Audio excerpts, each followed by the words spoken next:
Halo, gue Villa. Selamat datang di kehidupan Gen Z yang selalu kesiangan.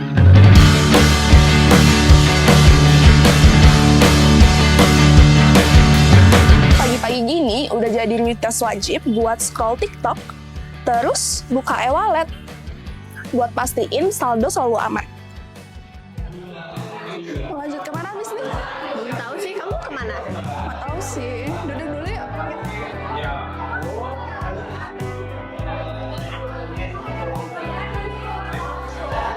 Lu denger nggak tadi dosen kita bahas tentang digital access?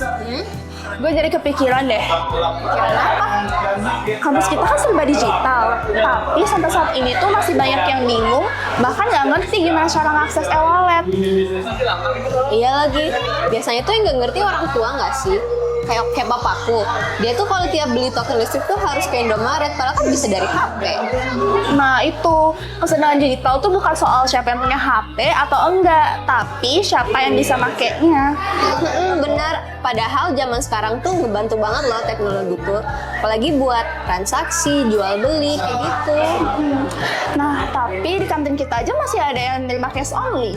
Iya sih, kadang aku jadi harus narik cash buat beli. Ngomongin kantin, jadi lapar deh. Cabut duluan ya. Oke, bye. Bye. Aduh, makan apa ya? Gue pengen yang crispy-crispy deh. Kayaknya cukup buat beli ayam geprek. Tapi bisa bayar pakai QRIS nggak ya? Halo, nama saya Sari, umur 45, penutup dompet mahasiswa. Maksudnya penjual ayam geprek di kampus. Pagi gini, rutinitas saya ya cuman satu, siapin bahan jualan, terus gas ke kampus.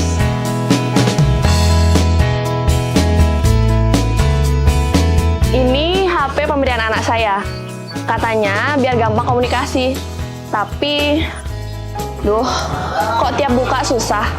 Teknologi mah buat anak muda. Saya cukup pakai dompet biasa.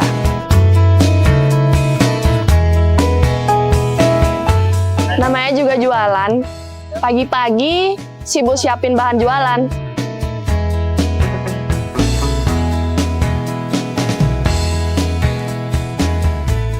Katanya, sekarang semua orang pada bayar pakai HP.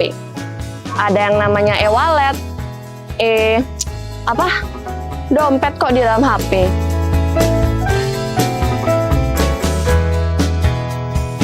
Di kantin, saya kenal sama semua orang. Ada Pak Dedi jualan katsu, mau Iem jualan nasi goreng, semuanya masih pakai cara lama. Bayar pakai tunai, kasih kembalian, selesai deh. Katanya, sekarang sih ada bayar pakai kris-kris apa gitu. Memangnya gimana sih cara anak muda sekarang bayar pakai kris?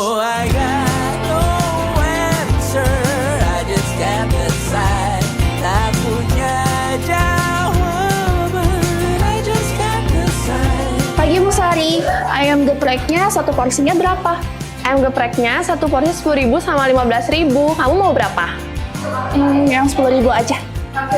Bu, sekarang bisa bayar pakai QR code kan? QR apa, Nak? Bayar pakai tunai aja, dompetmu mana? Bu, QR code itu buat bayar pakai e-wallet kayak OVO, ShopeePay, GoPay. Sekarang banyak loh pedagang pasar yang pakai. Aduh, Nak. Ibu nggak ngerti internet begituan. Apalagi orang tua kayak ibu. Gak ribet Bu, justru bikin gampang. Tinggal bayar pakai HP, aman, cepet, nggak perlu pakai kembalian. Tapi, ibu nggak pintar begituan. Kalau error gimana? Aman kok Bu, asal ada aplikasi e-wallet. Kalau error ya tinggal cek koneksi internet. Nih Bu, saya kasih contoh. Bayangin, saya beli ayam geprek tadi. Tinggal scan kode ini, terus pembayarannya langsung masuk ke rekening Ibu.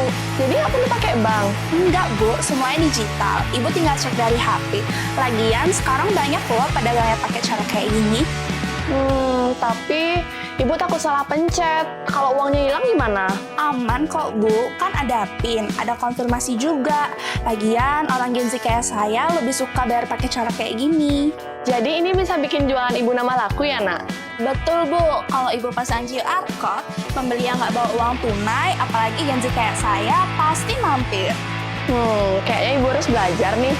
Tapi kamu ajarin ibu pelan-pelan ya, Nak?